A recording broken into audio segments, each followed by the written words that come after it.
Let's cut the crap. The avoidant changed or will change because you stopped. Stopped performing the emotional labor that kept the relationship functioning while they contributed minimal effort. You just stopped chasing.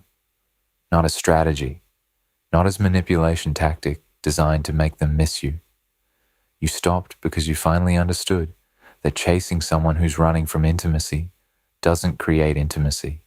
It just exhausts the person doing the chasing while confirming to the person being chased that they can maintain defended distance without consequences. You stopped because you got tired. Tired of being the only one trying. Tired of organizing your emotional life around someone who couldn't reciprocate the effort. Tired of investing in relationship with someone who treated your investment as guaranteed rather than as gift. You stopped chasing because continuing to chase was depleting you while producing no change in their behavior, no increase in their availability, no movement toward the partnership you needed. So you stopped, and the stopping created shift in the dynamic that the avoidance nervous system registered immediately.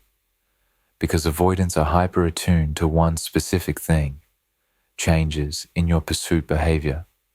They track whether you're chasing with the same intensity, monitor whether your availability is consistent, notice when your energy toward them shifts, not because they're consciously tracking you, because their defensive system is calibrated to detect changes in pursuit patterns that might indicate they're losing control of the dynamic.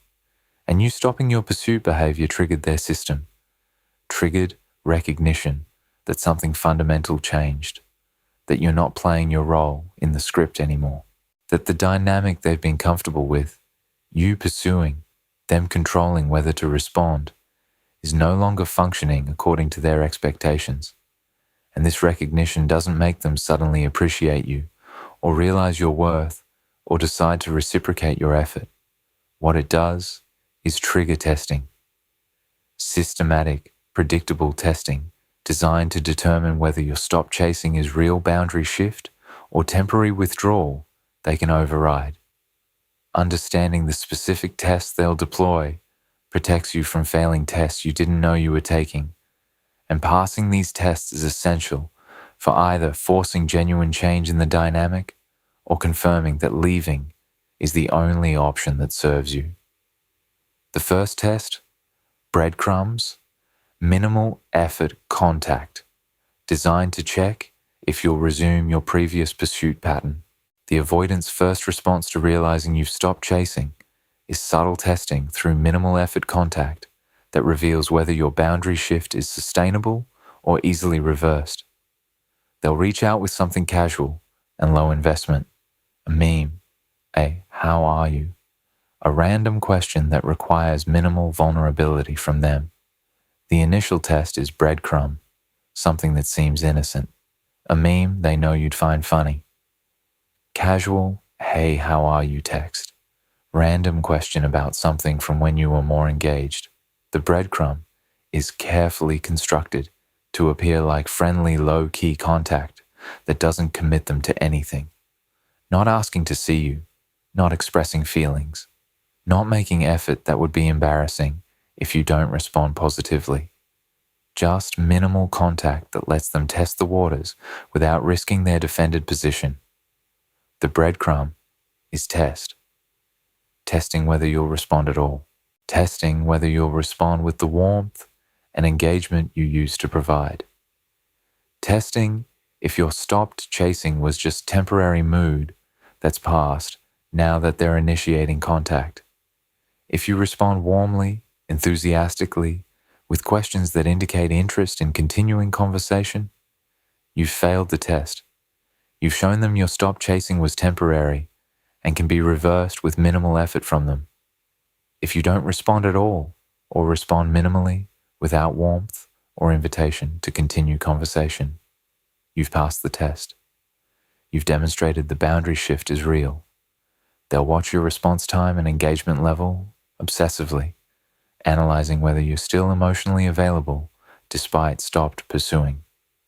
If you respond to the breadcrumb, they're analyzing everything. How long did you take to respond? Immediate response suggests you're still waiting for their contact, still emotionally available, still hoping they'll engage. Delayed response suggests genuine disengagement. What's the emotional tone? Warm and friendly suggests door is still open. Cool and brief suggests door is closed. Did you ask questions back suggesting interest in their life? Or did you give minimal response that doesn't invite continued conversation? Did you express any emotion, happiness to hear from them, curiosity about why they're reaching out? Or did you respond with neutral politeness that reveals nothing about your emotional state? Every detail is data they're using to assess whether your stop chasing is real boundary or temporary stance you'll abandon once they show minimal interest. They're looking for any sign you're still emotionally available despite not chasing. Any warmth, any engagement, any indication you still care is evidence to them that minimal effort can restore your pursuit behavior. No response or minimal response triggers their anxiety, confirming the chase stopped and leading to more strategic testing.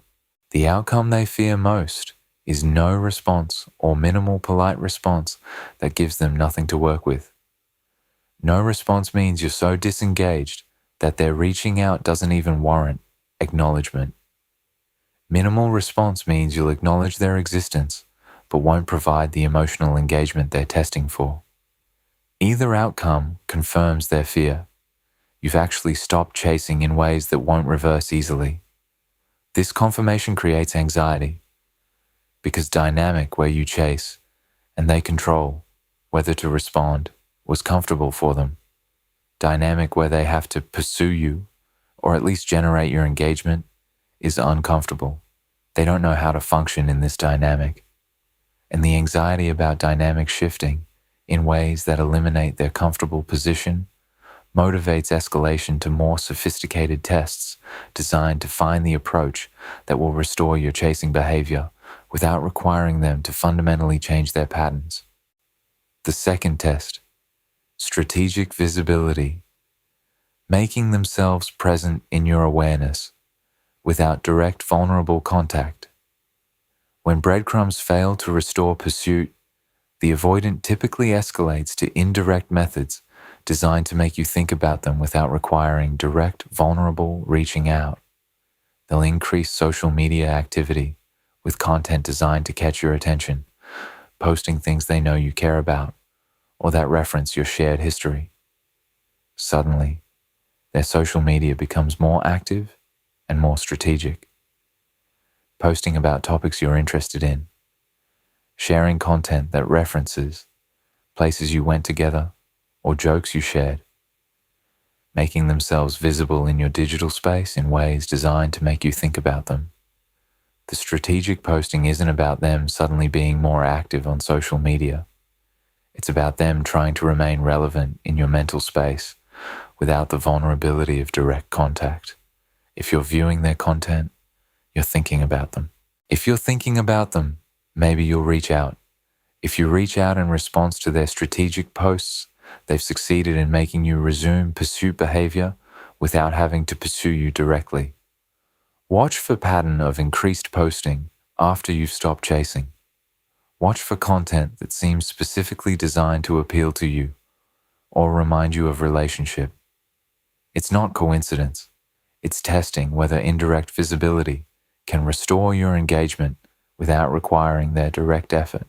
They'll engineer accidental encounters in spaces they know you frequent, testing whether in-person contact produces the warmth their digital breadcrumbs didn't generate. If you share spaces, gym, coffee shop, social venues, they'll start appearing there more frequently, not in obvious stalking way, in ways that can seem coincidental. Oh, didn't expect to see you here. What a surprise. But the encounters are engineered, timed to when you're likely to be there, designed to create face-to-face interaction that feels organic rather than planned. Face-to-face encounters give them different data than digital contact. They can see your body language. Gauge your reaction to seeing them. Test whether you seem happy to encounter them or uncomfortable. Can attempt casual conversation that might reveal whether you're as disengaged as your stopped chasing suggests. The accidental encounters are testing whether in-person contact can generate warmth or engagement that digital contact couldn't generate. If you seem happy to see them, engage warmly, accept their invitation to talk. You've failed the test. You've shown that you'll engage if they create the right circumstances. If you're polite but clearly don't want to engage, leave quickly. Don't accept invitations to continue conversation. You've passed. You've demonstrated the disengagement is real and consistent across contexts. They'll use mutual friends to gather intelligence and plan information, both learning about your state and ensuring you hear about them. Mutual friends become tools in testing phase. They'll ask friends about you. How's she doing? Is she seeing anyone? Does she ever mention me? The questions gather intelligence about whether you've actually moved on or whether the stop chasing is temporary. Simultaneously, they'll make sure friends have information about them that might get back to you. They're thinking about reaching out, or they're struggling without you, or they're dating, but nobody compares. Whatever narrative serves their purpose of remaining relevant in your awareness gets communicated to mutual friends with expectation or hope. Those friends will mention it to you. And if you hear information from a mutual friend and you reach out based on that information, I heard you're struggling. Are you okay? You've failed the test. You've shown that you're still monitoring them through mutual friends and will reach out based on information you receive. If information gets to you and produces no response, no reaching out, no change in your behavior, you've passed. You've demonstrated you're not tracking them through proxies and won't be moved to action by information about their state. The third test, manufactured crisis, creating situation that would have previously prompted your caretaking response. When indirect methods fail to restore pursuit, the avoidant often escalates to creating or exaggerating crisis that would have historically activated your empathic response and your tendency to provide support. They'll mention struggling with something, framing it in a way that's not direct request for help, but clear invitation for you to offer support you've always offered. They'll mention they're going through something difficult, work stress, family issue, health concern. Whatever struggle is mentioned comes with specific framing. I'm dealing with this thing, and it's really hard, delivered without explicit request for your help, but with clear undertone, expecting you to respond with support. This is test. Throughout relationship, when they mentioned struggling, you provided support, asked questions, offered help, showed up for them. The manufactured crisis is testing whether you'll resume this pattern despite having stopped chasing. If you respond with concern, offers of support, questions about how you can help, you've failed. You've shown they can activate your caretaking response through mentioning struggle. If you acknowledge what they said minimally, without offering support or engaging with the struggle, that sounds difficult. I hope you work it out. You've passed. You've demonstrated you're no longer automatically providing emotional labor. They're not reciprocating. The crisis will be real enough to seem legitimate, but ambiguous enough that your non-response can be framed as you being cold or uncaring. The crisis is calibrated carefully, real enough that if you don't respond with support, they can frame you as cold. I was going through a difficult time and you didn't even ask if I was okay. But ambiguous enough that it's not actually emergency requiring immediate response. Just difficult situation that historically would have prompted your empathic engagement. This calibration is strategic. If the crisis is obvious emergency, you not responding makes you look reasonably boundaried. If the crisis is minor complaint, them expecting your support looks unreasonable. But crisis that's real enough but not emergency puts you in position where not providing support can be framed as you being uncaring while providing support means you've failed the test by resuming your previous pattern of prioritizing their needs over your boundaries. They're testing whether your empathy can be weaponized against your boundaries, whether mentioning struggle can restore the dynamic where you provide care they don't reciprocate. If you provide support, they'll accept it while making minimal reciprocal effort. Proving the crisis was test rather than genuine reaching out for mutual support. Here's how you know if it was genuine reaching out versus test. What happens after you provide support? If you respond to their struggle with care and support, if you fail the test, watch what they do next. Do they reciprocate? Do they ask about your life? Do they show up for you in return? Or do they accept your support while providing minimal, reciprocal engagement? If they accept your support but don't reciprocate, the crisis was test. They wanted to confirm they could still access your emotional labor without providing equivalent emotional labor in return. Genuine reaching out would include reciprocal care. Testing includes accepting your care while confirming through non-reciprocation that the dynamic hasn't actually changed. You're still the one giving more. They're still the one taking while giving minimal return. Watch the pattern after you provide support. It will tell you whether the crisis was genuine need or strategic test. The uncomfortable mirror. Turn. Why you're tracking their tests instead of building your life. But stop and examine what you're doing right now. You've stopped chasing them. Good. Necessary. Healthy boundary that serves you. But why are you reading about what tests they'll deploy? Why do you need to know their strategy? Why are you preparing for their tests instead of being so busy building your life that you don't notice whether they're testing you or not? Because if you're genuinely done, if you've genuinely stopped chasing for your own well-being, rather than as strategy to make them chase you, if you're genuinely choosing yourself, their tests should be irrelevant to you. You shouldn't be tracking what they'll do. Shouldn't be analyzing their behavior to determine if it's testing. Shouldn't be organizing mental energy around passing their tests. You should be too busy building to notice you're being tested.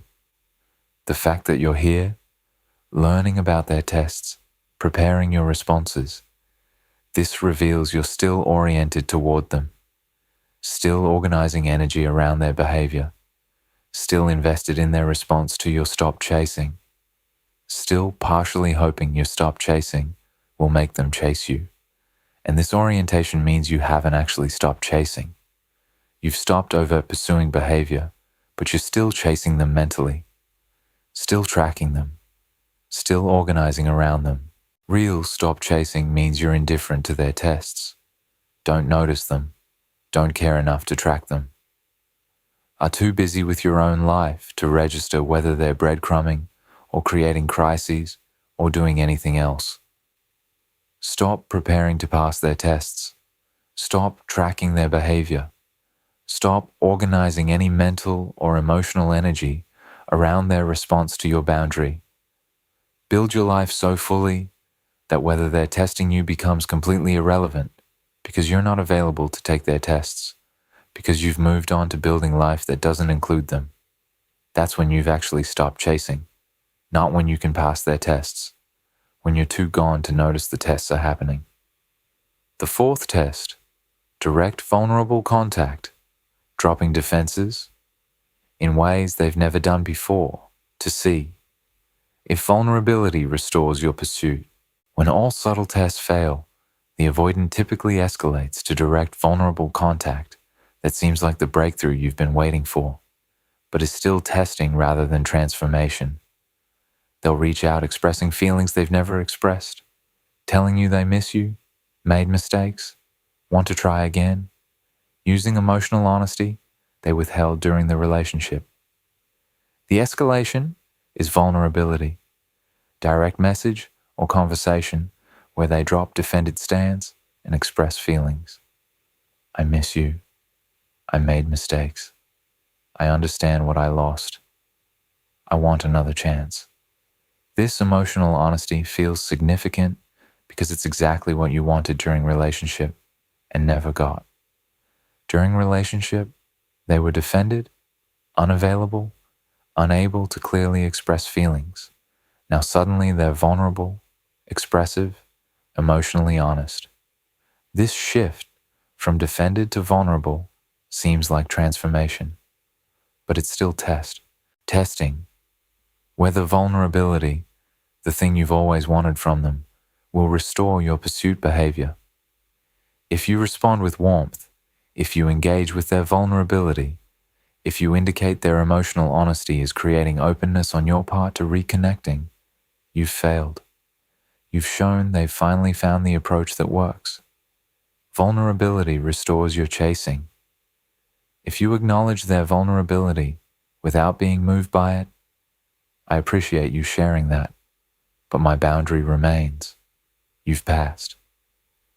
You've shown even vulnerability won't reverse your stop chasing. The vulnerability will be genuine in the moment, but crisis-driven, rather than based on sustained internal work that developed emotional capacity. The vulnerability is real. They genuinely feel what they're expressing in the moment. But the vulnerability is produced by crisis of losing you, not by therapeutic work that developed sustainable capacity for vulnerability. Crisis creates temporary capacity that doesn't sustain after crisis passes. They can be vulnerable now because they're in panic about losing you. When panic subsides, when you accept them back, when they feel secure again, the defended patterns return because the patterns are automatic nervous system responses that crisis temporarily overrides but doesn't reprogram. The vulnerability is test not just of whether you'll respond, but also test for them of whether vulnerability works to restore access without requiring them to do sustained, uncomfortable therapeutic work. If vulnerability gets you back, they learn they can access crisis-driven vulnerability when needed without developing sustainable vulnerability through therapy. You responding to the vulnerability teaches them the wrong lesson. They'll make specific promises about changing patterns with conviction that makes it seem like they finally understand what needs to change and are committed to changing it. Along with vulnerability comes promises. I'll stop withdrawing. I'll go to therapy. I'll work on emotional availability. I'll be different this time. The promises are specific and delivered with conviction. This specificity is compelling because it proves they heard you, know what the patterns are, understand what needs to change. But promises made during crisis of losing you aren't evidence of capacity to fulfill promises after crisis passes. Crisis makes them believe they'll do anything to keep you, because pain of losing you makes any change seem preferable to loss. But believing they'll change during crisis is different from sustaining change after crisis resolves. The promises are testing whether promises alone, without demonstrated sustained behavioral change, are sufficient to restore your chasing. If you accept promises as substitute for proof, if you agree to give them another chance based on their commitments to change, you've failed. You've taught them promises work without requiring actual, sustained transformation. If you tell them you'll need to see sustained, demonstrated change over significant time before reconsidering, you've passed. You've shown words aren't enough, and you require actions sustained over time. The fifth test, anger and blame. If vulnerability doesn't work, they'll try making you the problem to generate defensive response. When vulnerability and promises don't restore your pursuit, the avoidant often flips to anger designed to make you defend yourself, which would constitute engagement that breaks your boundary of not chasing. They'll suddenly frame you as the one who gave up, didn't try hard enough, is being too harsh or unforgiving, attempting to make you defend yourself against accusations. The flip from vulnerable to angry can be jarring. Suddenly, you're the problem. You gave up too easily. You didn't fight for the relationship. You're being too unforgiving. You're not recognizing their efforts or their growth. You're being cold, harsh, unreasonable. The accusations are designed to make you defensive, to make you explain yourself, to generate response where you defend your boundary, explain your reasons, try to make them understand why you stopped chasing. Any of this defense is engagement. Is you chasing them through trying to make them understand? Is you providing emotional labor to manage their feelings about your boundary? The anger is test. Testing whether they can pull you back into engagement through making you feel you need to justify your stop chasing. If you defend yourself, explain your position. Try to make them understand. You've failed. You've engaged. You're chasing them through managing their anger. If you don't defend yourself, don't explain. Don't engage with their anger. You're entitled to your feelings, but my boundary remains. You've passed. You've refused to be pulled into engagement through anger. The blame is strategic reversal, designed to make your boundary enforcement seem like your failure rather than natural consequence of their patterns. The blame accomplishes specific purpose. It reverses causation, frames your boundary as your failure rather than as natural consequence of their patterns. If you gave up, you're the problem. If you didn't try hard enough, you're the failure. This reversal protects them from having to acknowledge their patterns destroyed the relationship, and your boundary is appropriate response. And the reversal tests whether you'll accept false narrative, whether you'll doubt your boundary, whether you'll feel guilty about stop chasing and resume it to prove you're not the person their anger is framing you as. The strategic blame is sophisticated test. Testing your confidence in your boundary. Testing whether you can maintain boundary while being blamed for needing the boundary. If you waver, doubt yourself, feel guilty enough to resume chasing, to prove you're not what they're accusing you of, you've failed. If you remain solid in your boundary despite being blamed, you've passed. If you engage with the anger by defending yourself, you've broken the no-chase boundary, which was the purpose of the anger, not actual expression of how they feel. Here's what reveals the anger is test, rather than genuine emotion. What happens if you don't engage? If you don't defend yourself, don't explain, don't take the bait. Does the anger escalate, or does it resolve? If it's genuine anger, it would escalate when not being heard. If it's test, it resolves when it doesn't work. They might try a few more angry messages, trying to generate response. But when you maintain non-engagement, the anger typically disappears, and they move to different approach. The anger was never about them genuinely feeling you failed. It was about them testing whether anger could generate the engagement that vulnerability didn't generate. You defending yourself means the test worked. You not engaging means the test failed, and they'll either accept your boundary or try a different test. The final test, the grand gesture. Last desperate attempt to overwhelm your boundaries through intensity. When all other tests fail, the avoidant sometimes makes grand gesture, designed to override your boundary through dramatic intensity that makes refusing seem cruel or impossible. They'll show up unannounced, write a long letter, or make some public declaration that creates pressure to respond through sheer intensity of the gesture. The escalation is grand gesture, showing up at your door, writing pages-long letter, articulating everything they understand and regret, making public declaration of wanting you back, creating scenario where their desire for you is so visible and so intense that ignoring it feels impossible.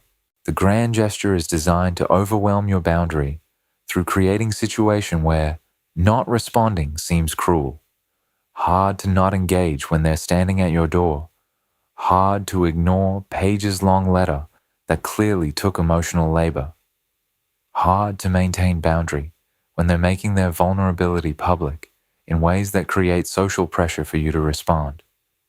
The grand gesture is final test, testing whether intensity can override the boundary that subtle approaches couldn't override. If you engage, if you let them in, if you respond to the letter, if you acknowledge the public declaration, you've failed the final test. You've shown that sufficient intensity can override your boundary. If you maintain boundary, despite intensity, don't answer door, don't respond to letter, ignore public declaration, you've passed.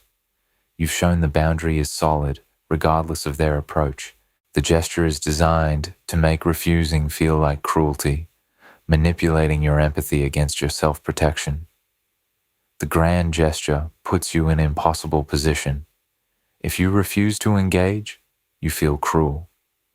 They're being so vulnerable, making such effort, putting themselves out there in ways that are clearly uncomfortable for their defended self. Refusing to acknowledge this seems heartless. But this is exactly what makes it manipulation, even if unconscious manipulation. The gesture is designed to use your empathy against your boundary, to make you feel that maintaining self-protective boundary is you being cruel rather than you honoring yourself. The test is whether you can maintain boundary while feeling the discomfort of seeming cruel. If you can't, if the empathic discomfort makes you engage despite knowing engagement breaks your boundary, you've failed. If you can hold both, you have empathy for their vulnerability, and you maintain your boundary despite that empathy, you've passed. You've shown you won't sacrifice self-protection to avoid feeling uncomfortable about their discomfort with your boundary. Responding to grand gesture teaches them intensity works, establishing precedent where boundaries can be overridden through dramatic enough approach. If you respond to grand gesture, if you engage after maintaining boundary through all previous tests, you teach them crucial lesson. Intensity works. Boundaries can be overridden if approach is dramatic enough. This teaching means that any time in future, when they want to override your boundary, they'll use intensity. They'll escalate to whatever level of drama is needed, because you've taught them that escalation succeeds where subtlety fails. And establishing this precedent means your boundaries become negotiable through intensity rather than solid lines that hold, regardless of how dramatically they're challenged. You want boundaries that hold. That means not responding to grand gesture regardless of how compelling the intensity is. Let the gesture happen.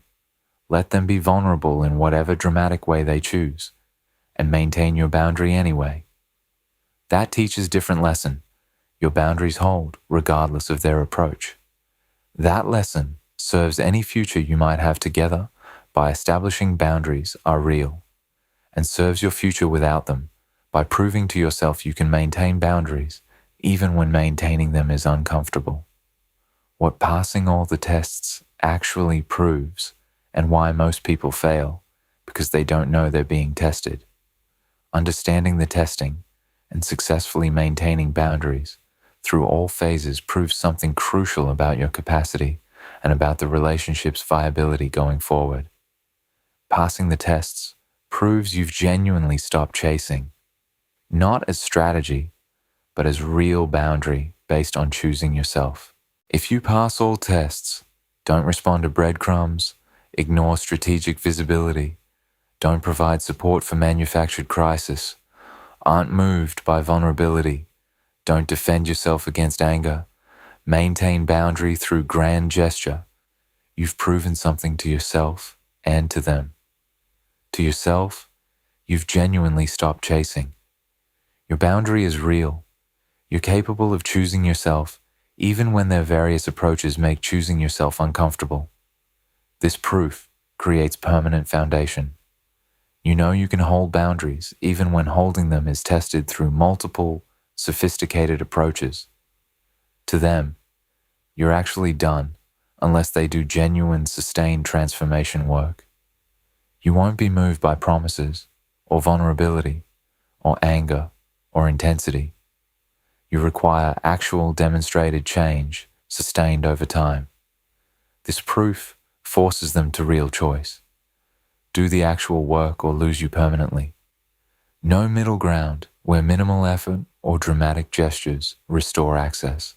Most people fail the test because they don't recognize testing is happening. They interpret breadcrumbs as genuine reaching out and vulnerability as transformation. This is why understanding the test matters. Most people fail not because they choose to fail, but because they don't recognize they're being tested. The breadcrumb seems like genuine friendly contact. The manufactured crisis seems like legitimate struggle. The vulnerability seems like breakthrough. The anger seems like justified frustration. The grand gesture seems like proof of their feelings. Not recognizing these as tests means responding to them as if they're genuine reaching out rather than strategic testing. And responding to tests as if they're genuine engagement means failing the tests by resuming pursuit behavior the tests were designed to restore. Understanding the pattern protects you from failing tests you didn't know you were taking. You can recognize breadcrumb as test rather than genuine contact. Can recognize manufactured crisis as testing rather than a legitimate struggle. Can recognize vulnerability as crisis-driven rather than sustained capacity. This recognition lets you pass tests by maintaining boundary rather than fail tests by resuming chase. Passing creates the crisis necessary for genuine transformation, while failing teaches them minimal effort or strategic approaches can restore access without real change. If you pass all tests, you create crisis. They cannot resolve through any approach except genuine transformation. They've tried everything: subtle contact, strategic visibility, manufactured crisis, vulnerability, anger, grand gesture. Nothing worked.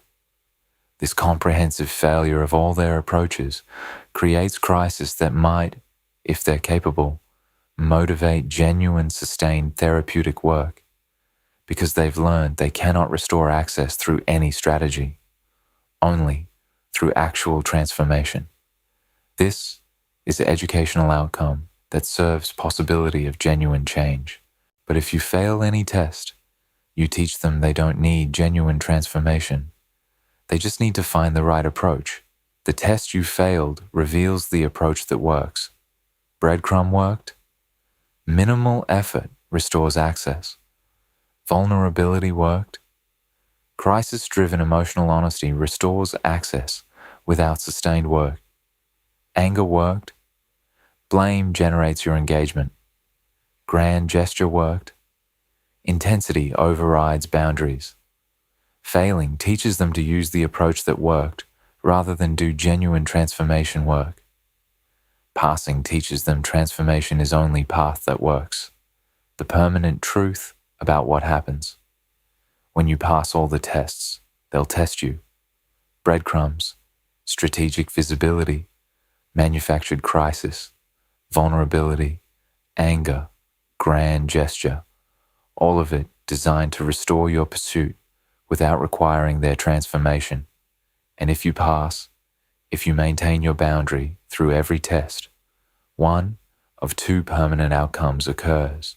Either they accept the boundary and do genuine, sustained work that transforms them into someone capable of healthy relationship, or they accept the boundary and move on without doing the work. In both outcomes, you've passed the tests. In both outcomes, you've proven your boundary is real. In both outcomes, you've protected yourself from accepting strategic approaches as substitutes for genuine transformation. The difference is what they do with the information that you won't be moved. They either use it as motivation for genuine transformation that benefits their future, even if it's too late to benefit relationship with you, or they accept they lost you and move forward without doing work. Either way, your passing the test served you. You didn't waste more time with someone who was testing whether they could restore access without transformation. You maintain boundary that protects you from accepting insufficient treatment. You prove to yourself you're capable of not chasing, even when not chasing is tested through multiple sophisticated approaches. That capability is permanent foundation for all future relationships. Let them test you. Let all the tests come. Breadcrumbs, crises, vulnerability, anger, grand gestures. Let all of it happen, and pass every test by maintaining the boundary that stop chasing represents. Not because you're trying to make them chase you, because you've genuinely chosen yourself, and that choosing doesn't waver based on their approaches. The tests are them trying to restore dynamic where you chase. Your passing is you refusing to return to that dynamic, regardless of how compelling their approaches are. The tests are temporary. Your boundary is permanent. Hold it. That's how you actually stop chasing. Not by waiting for them to start chasing you, by being so committed to your own well-being that their chasing or not chasing becomes irrelevant to your thriving. They realize you don't chase anymore. They'll test whether that realization is accurate, pass the tests, prove it's accurate, and build life so extraordinary that whether they ever chase you becomes completely beside the point, because you're too busy being yourself to notice whether they're pursuing or not. That's freedom. That's real stop chasing. That's your future. Live it.